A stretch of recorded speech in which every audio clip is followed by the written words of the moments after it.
exactly. We spent a couple of weeks. It's in Goa, for Mm-hmm. example, but then the accommodation and the food and board are separate from the training, so Mm-hmm. the students know that beforehand, and Yeah. so then that is a separate cost Yeah. altogether, Yeah. separate. Yeah. Yeah. Yeah. Yeah. Yeah. Yeah. No, and Hmm. I think it's also like, do you feel like, do you check in with yourself frequently of like, okay, am I still my primary, my secondary? Like, do you check in with yourself? Like, am I still of service here? Like, All the time. yeah, exactly. Right. All the time. Yeah. Yeah, all the time. Yeah. Yeah. Mm-hmm. I just it's I think a lot of yoga teachers feel this way. Mm-hmm. I hope so. Yeah. Yeah. Yeah. It's a struggle, Yeah. Yeah. right? It's Yeah. a struggle because it sometimes can be so contradicting or Mm-hmm. contradictory that we're here to serve, Yeah. but then I'm making money from my service, Yeah. you know. But then you are providing a service. It's like any other professional providing Yeah. a service of any sort. Yeah. You get, you get recognized and validated for your service through Mm-hmm. again monetary Yeah, recognition. absolutely. And I think the only reason why, or there's a few reasons I would say, but I think the reason why it gets a little bit confusing and, as you say, contradictive in yoga is because yoga is also such a spiritual practice. So sometimes it does feel a little bit like, should I really be charging money for this? It's a spiritual practice. You're also creating, or you're hopefully contributing to a better life for them, happiness, all that. But Right. I think what you're saying, you said it before, you said money as exchange is also a thing. It's also it's an exchange. It's like, I'm giving you this, and in exchange you pay me for it. And Right. and I actually think Austin made also a really nice comment about that, where he said, like, yeah, but back in the day they did that too. Even all those thousand years ago. Yeah, you gave something to someone in exchange for It's something. barter. It's barter trade, right? Yeah, Exactly. There's an exchange. There's yeah, an exchange of services, and so then if you look at money as energy, yeah. then energy is always flowing, Yeah, exactly. just Yeah, back and forth, right? exactly. Keeps you going. Um, Keeps you going. yeah. Mm-hmm. Yeah. Something interesting that that might be or another aspect of it that might be of interest since we're talking about business is that in like bigger and wealthy cities like Hong Kong, for example, if you were to charge, like let's say the market rate of a private class Mm-hmm. was like $100 US, Mm-hmm. right? If you were to charge like $50 US, they will actually think, well, some people might actually think, well, it's charging so little, maybe she or he isn't very good at what they Yeah. do, Yeah. Yeah. right? Mm-hmm. So that, and then when you charge too much too, it's Yeah. like, Yeah, some that's people might also like, oh, they're always charging a lot. a touchy game, isn't So, it? Like, what can I charge? Because it can't be too much and it can't be too less. I have right. the same with chefing as well. Yeah, Yeah. exactly. Mm-hmm. So it's just such a fine line, Yeah, you need to absolutely. really be sensitive um with the with money Mm-hmm. in this business of yoga as Yeah. well. Yeah. Yeah. Yeah. Yeah, yeah. And you've ever since you did your first teacher training, you were always in a way of, I mean, I don't know if you see yourself as a full-time yoga teacher now, but I think you are in a sense that you don't have another job. Like, Yeah, yoga teaching is all that's you do. Yeah. that's right. Yeah. Do you feel that would you have seen it differently, you think, if it was your second job? Yes, Mm-hmm. I would think so.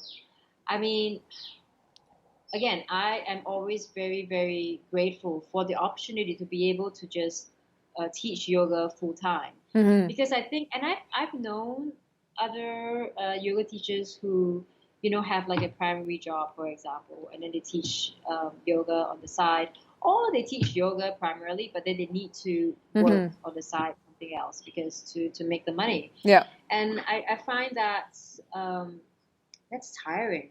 Yeah. That's tiring because you want to also be there 100% for your student. Mm-hmm. But if you were to teach a class after a day of work, whatever work that is, it's hard. Mm-hmm. It's hard. It's hard to be completely present And again, if you're teaching, if you have another job, again, you're also it borderlines of having to survive as well. And I think that whatever you do, if you're a survival mode, immediately there's a change in mindset. And the energy with which that you are offering your service is also a little bit different, because again the primary and the secondary incentive again is something that you are going to be thinking about and trying to manage and balance and juggle.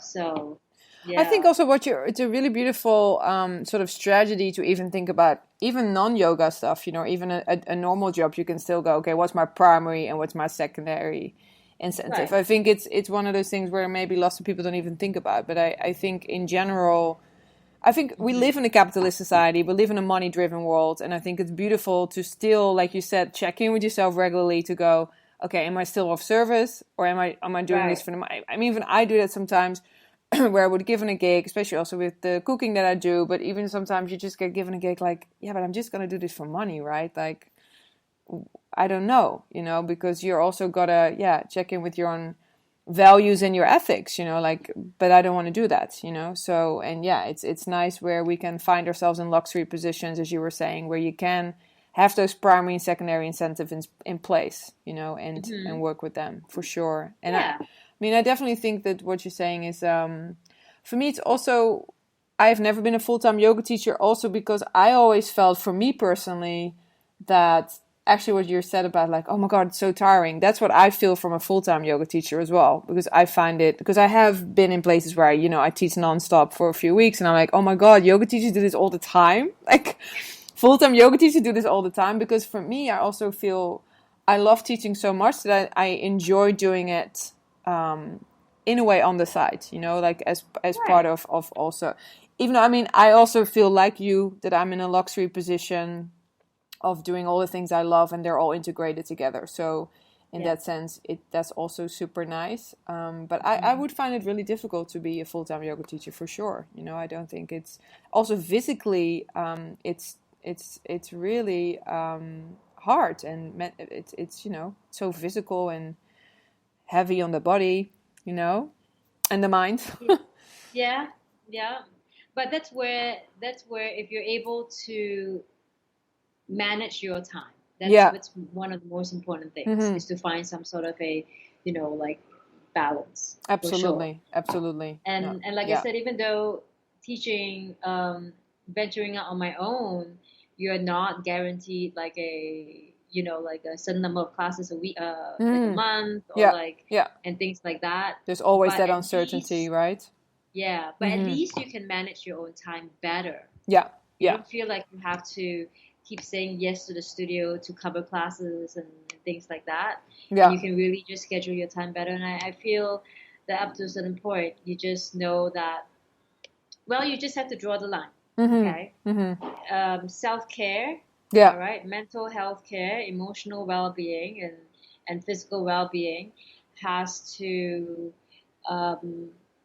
be balanced really well with working really hard, either physically or mentally, and or putting yourself out there and being vulnerable every day or every time you step on the mat to teach, or if you're teaching a workshop in philosophy or mantra or something like that.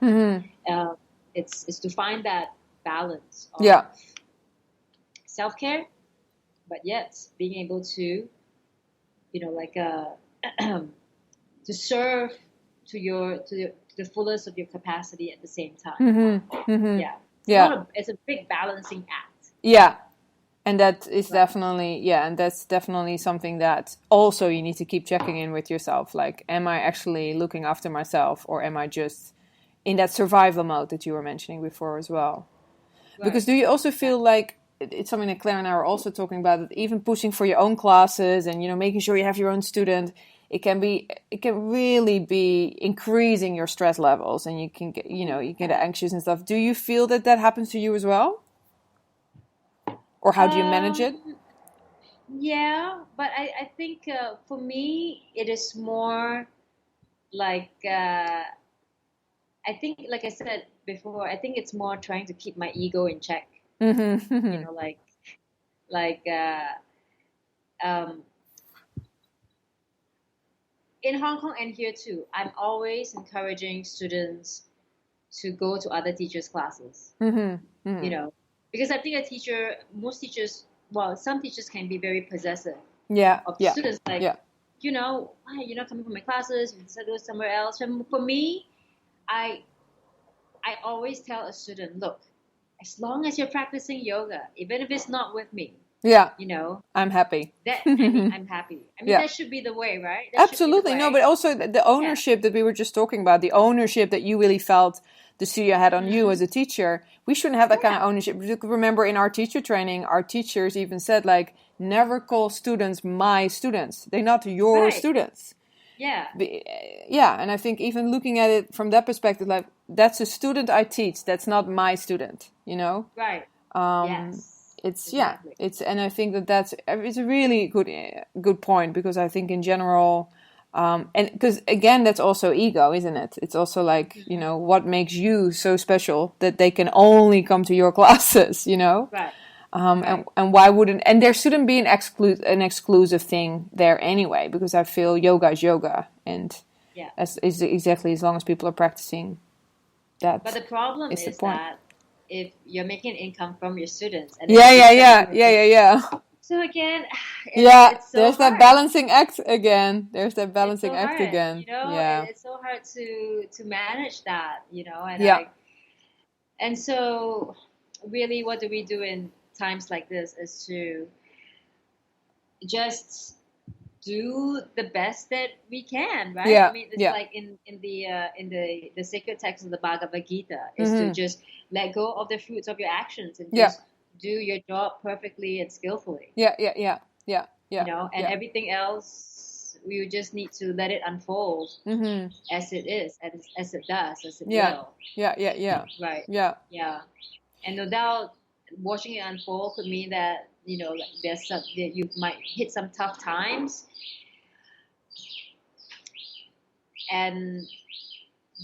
but the tough times are there so as to allow us to see where we can grow and evolve into just better teachers, better. Well, I think also this is yoga, right? Like yoga, not knowing and uncertainty and stuff. All these teachings are in yoga, you know. So for me, it's also like I find it especially funny when yoga teachers or yogis get so flustered, because I'm like, hey guys, come on, it's yoga, you know. Like if we're establishing yoga, or at least we know enough about yoga to know, like, it's always going to be uncertain, you know. At least we have to practice to hold on to, and I think that yoga can be of service so much now in this time, you know.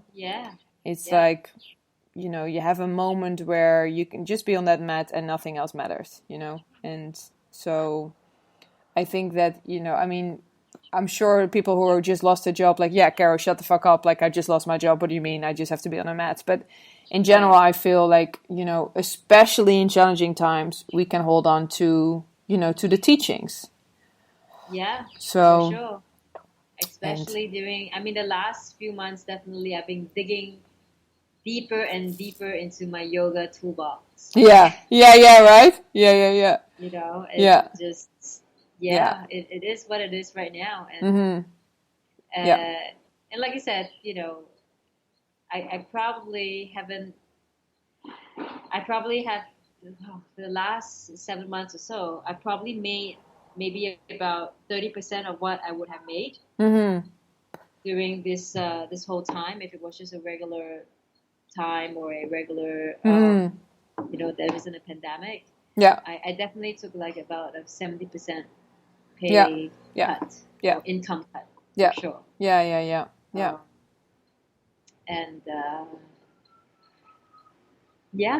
And there's nothing much I can do about it, but just to be grateful for what I have now. Exactly. No, for sure, Nora. And you know, like, is India a good place for you to be, you feel, or is that also a challenging place to be? Not necessarily out of a yoga perspective, but how do you feel there? During this time or in general? In general, let's go for general. Okay. I actually feel